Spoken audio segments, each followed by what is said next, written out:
بسم اللہ الرحمن الرحیم۔ السلام علیکم پیارے دوستو، حضرت داؤد علیہ السلام کی قوم بندر کیوں بنی؟ انہوں نے اللہ تعالیٰ کے کون سے حکم کی نافرمانی کی تھی؟ کیا دنیا میں موجود تمام بندر اسی قوم کی نسل سے ہیں؟ یہ آج کی ویڈیو کا موضوع ہوگا ہمارا، اور آج ہم آپ کو حضرت داؤد علیہ السلام کی قوم کے متعلق مکمل معلومات فراہم کریں گے۔ لیکن ویڈیو میں آگے بڑھنے سے پہلے اگر آپ ہمارے چینل پر نئے ہیں تو برائے مہربانی ہمارے چینل کو سبسکرائب کریں اور بیل کے بٹن کو بھی آن کر دیں تاکہ آپ کو ایسی نئی معلوماتی ویڈیوز کا نوٹیفیکیشن بر وقت ملتا رہے۔ پیارے دوستو، حضرت داؤد علیہ السلام اللہ تعالیٰ کے برگزیدہ نبی تھے اور اللہ تعالیٰ نے آپ کو بادشاہت بھی عطا کی تھی۔ انبیاء کرام میں حضرت آدم علیہ السلام کے بعد حضرت داؤد علیہ السلام ہی وہ پیغمبر ہے جنہیں قرآن کریم نے خلیفہ کے لقب سے نوازا۔ قرآن پاک کی سورہ بنی اسرائیل میں ارشاد ہے، اور ہم نے بعض پیغمبروں کو بعض پر فضیلت بخشی اور داؤد کو زبور عنایت کی۔ پیارے دوستو، حضرت داؤد علیہ السلام کی قوم کے 70,000 آدمی عقبہ کے پاس سمندر کے کنارے ایلا نامی گاؤں میں رہتے تھے، اور یہ لوگ بڑی فراخی اور خوشحالی کی زندگی بسر کرتے تھے۔ اللہ تعالیٰ نے انہیں بے شمار نعمتوں سے نوازا تھا، پر یہ لوگ اللہ تعالیٰ کی عبادت سے غافل ہو گئے۔ اللہ تعالیٰ نے ان لوگوں کا اس طرح امتحان لیا کہ ہفتے کے دن مچھلی کا شکار ان لوگوں پر حرام فرما دیا، اور ہفتے کے باقی دنوں میں شکار حلال تھا، مگر اس طرح ان لوگوں کو آزمائش میں مبتلا فرما دیا کہ ہفتے کے دن بے شمار مچھلیاں آتی تھی اور دوسرے دنوں میں کم آتی تھی۔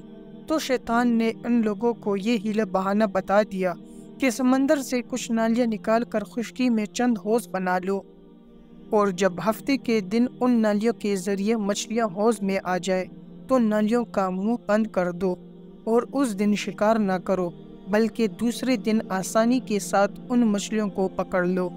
پیارے دوستو، ان لوگوں کو یہ شیطانی حیلہ بازی پسند آ گئی، اور ان لوگوں نے یہ نہیں سوچا کہ جب مچھلیاں نالیوں اور حوضوں میں آ گئی تو یہی ان کا شکار ہو گیا، اور ہفتے کے دن ہی شکار کرنا پایا گیا جو ان لوگوں کے لیے حرام تھا۔ اس موقع پر ان یہودیوں کے 3 گروہ ہو گئے۔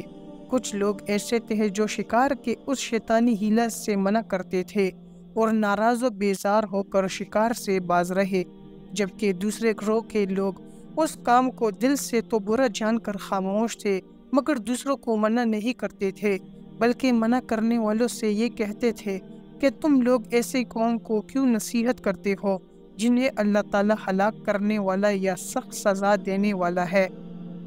جبکہ تیسرا گروہ وہ سرکش اور نافرمان لوگ تھے جنہوں نے حکم خداوندی کی اعلانیہ مخالفت کی اور شیطان کی حیلہ بازی کو مان کر ہفتے کے دن شکار کر لیا اور ان مچھلیوں کو کھایا اور بیچا بھی۔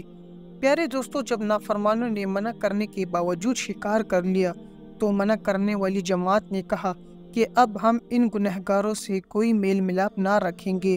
چنانچہ ان لوگوں نے گاؤں کو تقسیم کر کے درمیان میں ایک دیوار بنا لی اور آمد و رفت کا ایک الگ دروازہ بھی بنا لیا۔ حضرت داؤد علیہ السلام نے غضبناک ہو کر شکار کرنے والوں پر لعنت فرما دی۔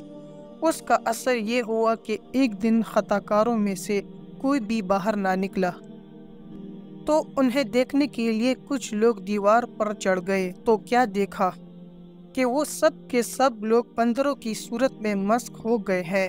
اب لوگ ان مجرموں کا دروازہ کھول کر اندر داخل ہوئے تو وہ بندر اپنے رشتہ داروں کو پہچانتے تھے اور ان کے پاس آ کر ان کے کپڑوں کو سونگھتے تھے اور زار و قطار روتے تھے، مگر لوگ ان بندر بن جانے والوں کو نہیں پہچانتے تھے۔ ان بندر بن جانے والوں کی تعداد تاریخ میں 12,000 ہے۔ یہ سب 3 دن تک زندہ رہے اور اس درمیان کچھ بھی کھا پی نہ سکے، بلکہ یوں ہی بھوکے پیاسے سب کے سب ہلاک ہو گئے۔ شکار سے منع کرنے والے گروہ ہلاکت سے سلامت رہا، اور صحیح قول یہ ہے کہ دل سے برا جان کر خاموش رہنے والوں کو بھی اللہ تعالیٰ نے ہلاکت سے بچا لیا۔ پیارے دوستو، سورہ بقرہ کی آیت نمبر 65 میں اللہ تعالیٰ کا ارشاد ہے، اور بے شک ضرور تمہیں معلوم ہے کہ تم وہ جنہوں نے ہفتے میں سرکشی کی تو ہم نے ان سے فرمایا کہ ہو جاؤ بندر دھتکارے ہوئے، یہ مفصل واقعہ سورہ الاعراف میں موجود ہے، جس سے معلوم ہوتا ہے کہ شیطانی ہیلہ بازیوں میں پڑھ کر اللہ تعالیٰ کے احکامات کی نافرمانیوں کا انجام کتنا برا اور کس قدر خطرناک ہوتا ہے، اور اللہ تعالیٰ کے نبی جن پر لعنت فرما دے وہ کیسے ہولناک عذاب الہی میں گرفتار ہو کر دنیا سے نیست و نابود ہو کر عذاب دوزخ میں چلے جاتے ہیں اور دونوں جہاں میں ذلیل و خوار ہو جاتے ہیں۔ پیارے دوستو، اصحاب الہ کے اس دل دہلا دینے والے واقعے میں ہر مسلمان کے لیے بہت بڑی عبرت اور نصیحت ہے۔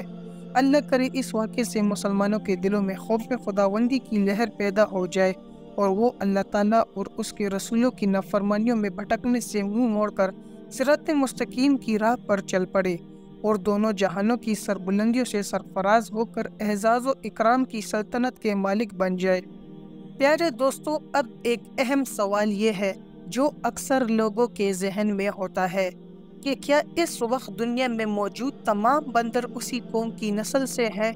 تو اس کا جواب یہ ہے کہ حضرت عبداللہ بن مسعود رضی اللہ عنہ سے صحیح مسلم میں منقول ہے کہ بعض لوگوں نے اپنے زمانے کے بندروں اور خنزیروں کے بارے میں حضور پاک صلی اللہ علیہ وآلہ وسلم سے دریافت کیا، کیا یہ وہی مسخ شدہ شکلوں والے یہودی ہیں؟